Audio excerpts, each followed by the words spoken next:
behind this guy, and I think he kills him. No? Maybe not. One more shot from Chief. Bounces into the dirt. And Chief is still missing the back of a T-29.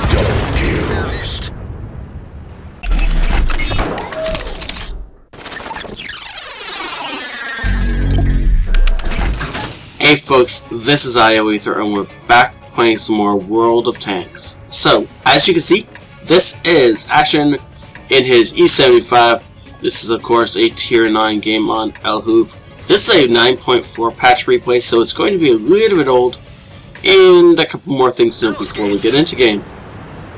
Chief is in our platoon, and of course there's this guy back here that nobody has any clue who he is. His name's ioEther. Kind of weird. Driving a AMX 5120 for some odd reason. Anyways, so this is a top of the board kind of game where in tier 9 tanks there's only 3 per team. This should be a fairly awesome game. Now, of course, Ash and I are both rolling out to A1, which is where we are supposed to go. Unfortunately, it seems the rest of our heavy tanks have decided they are really scout tanks in disguise, and they're most... well, okay, the KV-5 is charging down to pass by our scout tank, and the rest of them are just going to sit up here. Lovely. Just lovely. Okay, so we do have artillery support, and I believe he is actually going to be supporting. I am trying to get flanking fire in, help Chief out with the whole surviving thing, and we will see how that goes. Ash is going to go ahead and do his job. He is a heavy tank. He needs to be up and over here. And for some reason, the rest of our heavies have either forgotten or don't care about this. That, by the way, includes the other tier 9 heavy tank on our team. Our STI is back here at base still. We have found the entire contingent of enemy... well, okay. There's a lot of enemy heavies up here. And Ash is setting up 2 side scrape, which is exactly what he should be doing. I'm getting into a flanking position so that anyone who tries to charge Ash is going to have serious problems, and is basically... I'm set up to make sure that he can side scrape all game long without fear, and as long as nobody charges him, he should be okay. Now, as I say, is if he's actually fairly intelligent, he's not going to present a real target for Ash to shoot at. And unfortunately, our M6A2E1 is far enough out that the guys or the enemy team doesn't really have to poke around this corner in order to be able to shoot him or our TD there. Unfortunately, that's going to make it harder for Ash to shoot them. Looks like he's going to reposition a little bit farther forward. I have a T-29 and a 110 rolling up on me. I should be able to handle that while Ash puts a shot into the T-54E1. And I am backing off like crazy as the 110 and the T-29 both barrel into me. I guess hoping to overwhelm and kill me. Well, that didn't go as planned for them, I'm sure. And T-29 should be dead as I manage to take one more shot, and then Ash just jumps in front of me as I'm reloading. And Chief is putting shots in behind this guy, and I think he kills him. No? Maybe not. One more shot from Chief. Bounces into the dirt. And does Ash get this kill? Chief is still missing the back of the T-29. Of course, he is at like 500 meters or something like that. And now there's a low. And, so, not only have, I mean, I've turned around to deal with this threat, but apparently the rest of our team turned around as well, which means that the enemies have an open door and they charge through it. Now I am pushing forward for reasons I don't remember. This is probably not the smartest move on my part. I guess I wanted to get up here into a flanking position where I figured Ash could hold them at the corner and I could support him. And this works out fairly well for the first little bit. We'll see if that goes badly. But look at this, Ash taking damage like crazy. No one can pen him. He is invincitank, as the E75 is typically known for. Ooh, managed to bounce that one off the top of the IS-8. Unfortunately, he was probably aiming for the lower glacis and missed, bouncing off the upper glacis. Unfortunate miss there. And now we have a 5100 coming around the other side of us, which is going to be a problem. I think I have spun around to deal with him.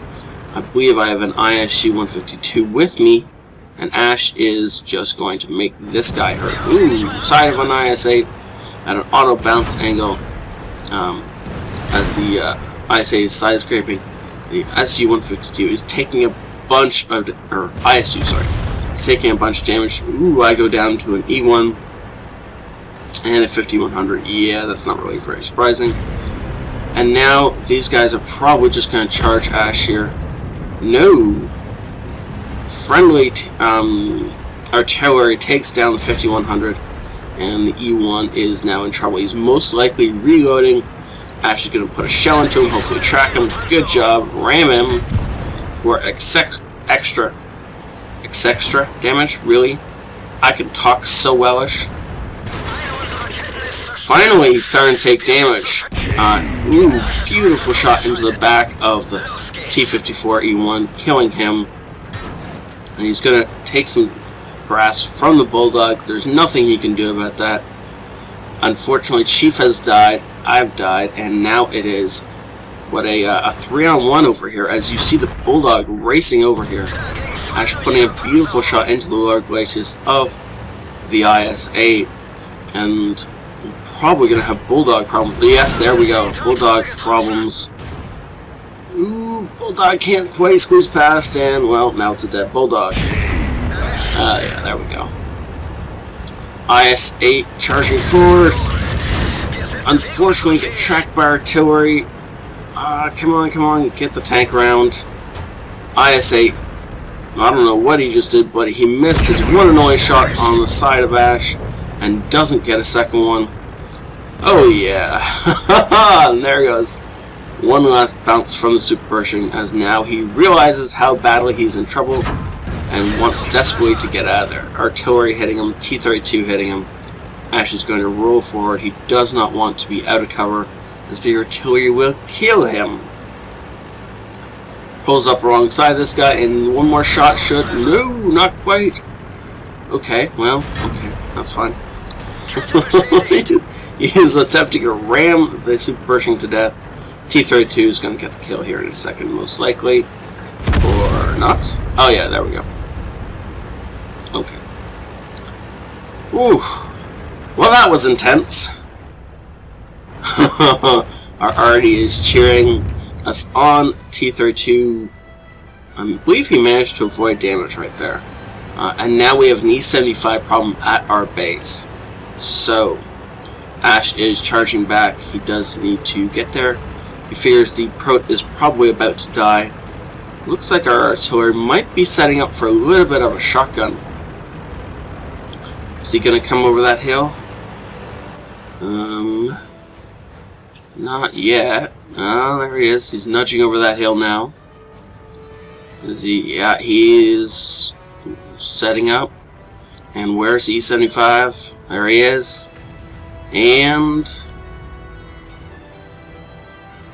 okay, so the Artie runs past the E-75 without bothering to fire. E-75 kills him. That was a grave mistake on the Artie's part. As soon as he saw that E-75 was looking at him, he really needed to either fire and attempt to shotgun him, or pull back. I personally would have pulled back, but that is me. To each their own. Ooh, unfortunately, no. Wait, maybe. No shot on the ISU. Okay, this is not. This is starting to go slightly wrong. Okay, so we know there's an E-75 coming from one side, and there's an ISU obviously right there. So in 10 seconds, we're gonna have to take out that ISU, who is apparently just gonna sit there and wait. Now, of course, we are on such low health that the ISU can very easily finish us off, and we're gonna have to at least two-shot the E-75, assuming that the T-32 doesn't put a shell into him right about now. So Ash is dropping back off the IC's radar. He's going to poke back around. Hope this guy's either not looking or looking in some other direction, not paying attention to anything. Looks like he may have gone after our T-32. So Ash is going to, well, you know, fully paying attention, come around this corner and back to the ISU? No, really? Interesting. Now our T-32 is almost dead. He is pushing the E-75 back, or trying to anyway. ISU fires into the dirt. Ash knows his only chance is to rush this guy. Oh yeah, good kill. Bradley Walters. Oh, and we lost the T-32 in the process. 5 minutes left. Okay, there's a lot of work to do in 5 minutes, but we got this, right? Yeah, we got this. Artie fires. Okay, Artie's a no-go. Now we're looking for the enemy E-75. Where is he?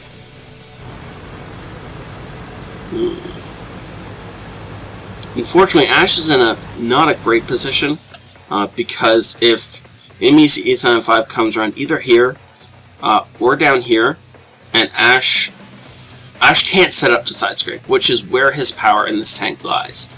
This tank has an incredible ability to side scrape and return damage out, but it's less strong when faced frontally if you know where to shoot it. And in this position, it doesn't really matter which way the enemy C-75 comes. If Ash tries to fall back to side scrape, he's going to get hit by artillery. Now, if artillery is over here, Ash is in cover right now. If artillery is over here, Ash is completely open. So it will depend on where the enemy artillery is. Ooh, looks like our E-75. Wow. Well, that sucked. But that was an epic game and worthy of a cast nonetheless. Holy crap. Okay, well, that was an awesome game. 1400 experience with premium on a defeat. Wow. This was enough for the Ace Tanker, Fire for Effect, Duelist, and Bruiser. Ace Tanker on a defeat? That's fairly impressive. This, of course, was Bradley Walters. 8 kills on a loss. So heartbreakingly sad. High Caliber and Top Gun. This kind of superfluous with this thing in the mix, of course. Looking over here, we see 1400 experience. This is without the Courageous Resistance, by the way. This is just base 1400 experience. 5600 damage dealt. Enemy E-75 did major damage as well. He definitely deserves some props. He carried his team, unfortunately carrying just a little bit harder than Ash did. It seems that the enemy E-75 didn't quite have to carry as hard as Ash had to carry. And unfortunately, Ash couldn't support all of our weight, as obviously the rest of his team really sucked. Just look at that. 4200 damage blocked by armor. That is incredible. And of course, most of that was when he was still in full health, and a bit of that was at the end where every tank thought their shot was going to kill him, and they kept bouncing until that lucky E-75 shot at the very end. I can't remember if that was gold fired by the enemy E-75 at the end or not. It doesn't really matter. Either way, it was a defeat. And look at that. Barely lost any money on this. If he'd been running premium, he would have made a decent amount of coinage on that one. That wasn't... Or wait, he was running premium. What am I talking about? So he even made a profit, a decent profit, on a defeat. That was awesome. Thank you. Oh, and it looks like I was wrong, by the way. This is 1400 experience with the Courageous Resistance padded in there. That, or this is before Courageous Resistance was added into the game. I can't remember. Doesn't really matter. Either way, epic game, Ash. Thank you so much for sending this in. It was so nice to remember how badly I sucked in this game, and how epic Ash carried, and fortunately not to our victory. Thank you all for watching. Have a great night, And as always, if you want to support the channel and you like this video, hit the like button, please. This is ioEther out. Hey folks, this is ioEther, and we're back with some more world tanks. Side scraping! How to counter a player who's side scraping. So the E100 is trying to side scrape. And you can see, let's see where. Ronick is actually firing at the engine deck of the enemy tank. And, well, that makes sense, because Ronick's gun is actually higher up than the enemy tank's engine deck, so he can aim down. And if he concentrates right, and if he, T-57, really? How did you miss that shot on the T-57? Really? That was like a free shot. So the enemy A100 is getting really pissed that Ronick can somehow penetrate him without being, without exposing enough of his tank so that this guy can kill Ronick. So Ronick's, again, gonna shoot for the engine deck.